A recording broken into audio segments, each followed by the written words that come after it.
Bonjour à tous, bienvenue dans le journal des vacances de Télé 3 Provinces. À partir de ce lundi, nous passons en grille d'été, comme on dit, et durant les mois de juillet et août, chaque jour, nous visiterons un lieu de vacances grâce à l'association Vendée Côté Vacances, notre partenaire tout l'été. Nous irons donc à la découverte des adhérents de Vendée Côté Vacances. Ce sont des gîtes, chambres d'hôtes, campings, restaurants et bien d'autres encore. Bref, chaque jour, un bon plan pour des vacances ou un week-end sympa dans la région. Pour ce premier rendez-vous, nous allons au camping du domaine de l'Éden, à la Boissière de Montaigu. Si vous aimez la nature, le calme, c'est dans un écrin de verdure que se trouve ce camping de l'Éden. Oui, on a l'avantage effectivement d'être au milieu d'un bois. Donc en été, on profite de toute la fraîcheur du bois quand on a un peu de soleil, ce qui est peut-être pas obligatoirement le cas cette année. Ça va venir. Mais ça va venir, on tient le bon bout. Donc on a l'avantage d'avoir 15 hectares de domaine sur lequel les clients, les campeurs et les résidents peuvent profiter de la nature, des oiseaux, des petits animaux et plein de choses. De la pêche.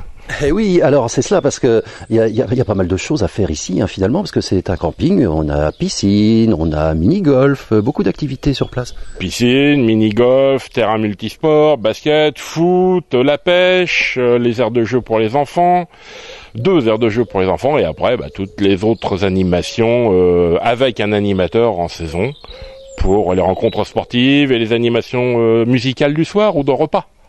Donc karaoké, soirée dansante et repas à thème.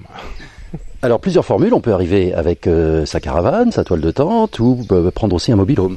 On a même des chalets où les gens, effectivement, ça peut aller de la nuitée en hors saison à de la location à la semaine en saison. Et on a tout type de chalet jusqu'à 8 personnes. De 4 personnes en mobil-home jusqu'à 8 personnes en chalet. Voilà, et on peut venir avec son matériel aussi, on s'installe. On garde tout à fait l'esprit campeur d'origine, avec la tente, la caravane, la convivialité des campeurs, l'apéro le soir entre eux, tout ça, on profite encore du camping, disons, à l'ancienne, où on revient un petit peu aux sources. Et la campagne, cette campagne avec des animaux aussi. Ah la campagne, ici on est à côté, on a des vaches autour, on est en pleine zone agricole. Moi sur mon terrain j'ai des poneys, des moutons d'ouessant, poules, coqs, des choses comme ça. Donc même les écureuils qui se gambadent au milieu du mini-golf. Donc où les clients sont bien contents d'arriver à les voir le matin de bonne heure, ou les hérons sur les temps de pêche. Ils en profitent. Alors, on peut venir pour différentes choses, on peut venir quelques jours, on peut venir pour des séjours plus prolongés. Alors ici, on a l'avantage d'avoir énormément de choses à faire. On a plus de 120 sites à visiter, notamment le Puy du Fou, les châteaux de Tiffauges. Donc on peut venir pour voir ça, pour voir tous les styles de sites touristiques. Ça peut être aussi bien de l'architecture, ça peut être les églises, ça peut être aussi toute l'histoire de la Vendée avec toute la chouannerie de la Vendée. On a la Maison de la Rivière aussi qui est à côté avec des balades en barque. On a Tiffauges, un super château avec Gilles de Rais, Barbe Rouge. Bleu, pardon. Je voulais voir si vous suiviez. Barbe Bleue et ses femmes. Donc plein de choses. On a des acrobranches, on a des paintballs, on a des mucartes, on a des bowling, on a plein de choses à faire effectivement ici autour. On n'a pas que la campagne. Et on est à 10 minutes des grands centres-villes, donc tout à faire. Ouais, voilà, parce que on trouve ici aussi toute la documentation. Si on veut séjourner sur la Vendée, on vous demande, Yann, et vous êtes une encyclopédie des activités du coin. Alors, on essaye de faire au maximum pour plaire aux clients, mais en plus on est bien soutenu avec les offices de tourisme qui sont ici à 3 km. Donc des fois qu'on n'a pas les informations, on peut aller en chercher des complémentaires, mais effectivement on a toutes les fiches de tous les sites de la Vendée au moins. Et on déborde un peu sur tout ce qui est sur le 44, notamment avec Lisson, où on a des superbes choses aussi à faire là-bas. Et bien voilà, donc invitation à venir ici au camping l'Éden, à la Boissière de Montaigu. Merci Yann de nous avoir reçus. Mais de rien, c'est avec tout plaisir, et puis venez nombreux. Voilà, alors la Boissière, on rappelle l'itinéraire, parce qu'on nous regarde de loin. Alors Montaigu, direction les Herbiers, si on arrive de Montaigu, directement jusqu'à la Boissière, ou on peut prendre direction La Rochelle par la Nationale. Et on tourne en direction de la Boissière de Montaigu. Donc on a 2 grands axes pour venir nous desservir. Donc et puis les GPS, les coordonnées sont sur le site du camping, donc aucun problème. Alors le site c'est www.camping-domaine-eden.fr. Donc venez profiter d'un calme, de la nature et d'un repos mérité, mais avec des animations quand même. Voilà. Allez, à l'Éden, à la Boissière de Montaigu avec Vendée côté vacances. Nous allons vous faire découvrir comme cela, tout au long de l'été, tous ces lieux enchanteurs et touristiques de notre belle région. Dans l'actualité, l'Office du tourisme Terre de Montaigu a organisé à la Bruffière la première de ses balades d'été, un circuit de 10 km sur lequel se sont retrouvés 80 marcheurs.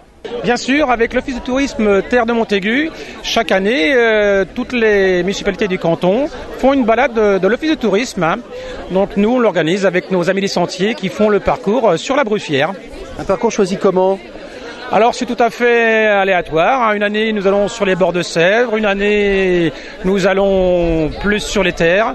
Il faut savoir que sur la Bruffière, cette année nous allons faire encore 10 km de parcours avec peut-être 700 mètres sur de l'enrobé. Le reste sont que des chemins ruraux.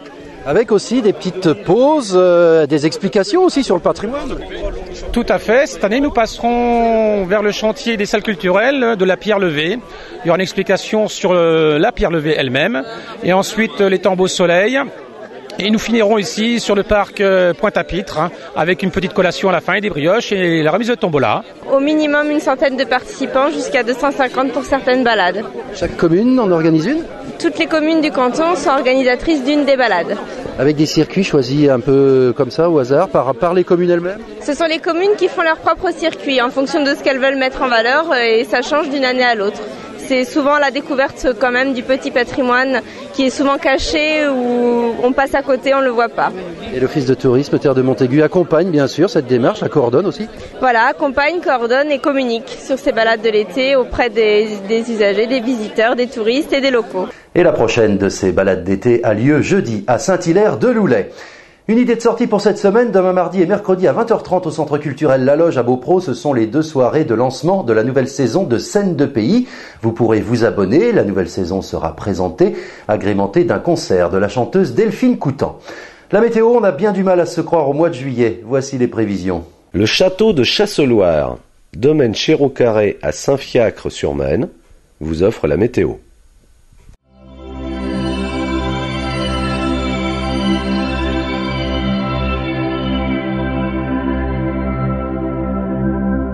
Et pour cette météo, nous sommes à Tiffauges, en plein milieu du conservatoire des machines de guerre, le plus grand au monde.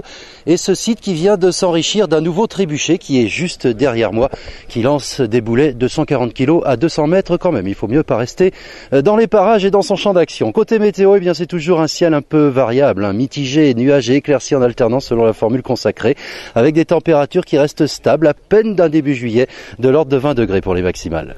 Au cœur du vignoble nantais, Bernard Chéreau, viticulteur à Saint-Fiacre-sur-Maine, vous accueille au château de Chasseloire. Venez découvrir toute la gamme des muscadets Chéreau-Carré, ses cèpes centenaires et son chai aux poutres sculptées, unique dans le vignoble. Vous dégusterez les muscadets réputés du domaine Chéreau-Carré, château de Chasseloire à Saint-Fiacre-sur-Maine. Pour votre santé, attention à l'abus d'alcool.